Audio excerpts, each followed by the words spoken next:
For your paper resist tile, you're going to want to start with one of your leather hard tiles, and you'll need some scissors and some newspaper.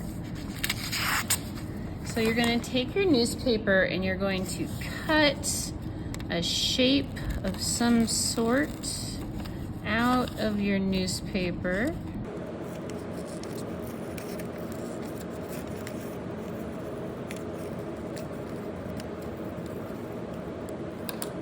And then you're going to press it gently down onto the surface. If it's not sticking immediately, like if your piece is a little bit dry, just add a little bit of water to your tile and it'll stick down. Just a tiny bit, just a little bit. We'll do it. There we go. So once it's good and stuck down, then you're going to take a color of underglaze. You are going to paint over top of the paper. So paint a solid coat of underglaze over the whole thing.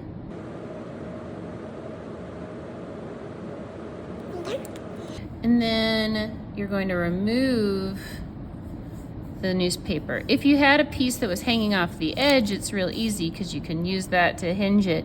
But if you don't, look for a little place where you can lift it up with your needle tool gently like that. And there you go. You could call this done right there, or you could add a second layer by letting this dry and then coming back in with some more newspaper and adding another layer. I'm gonna try to do that.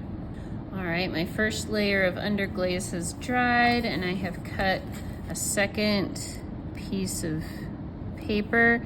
So if you can see, this one completely covers my first one. Once again, I need to add just a little bit of water. I'm gonna add it to the paper this time so I don't smear my underglaze.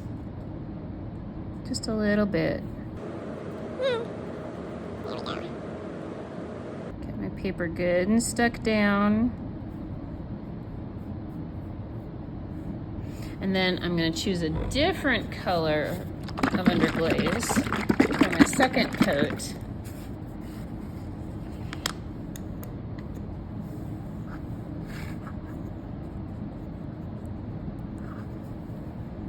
Gonna paint over top of the whole thing again.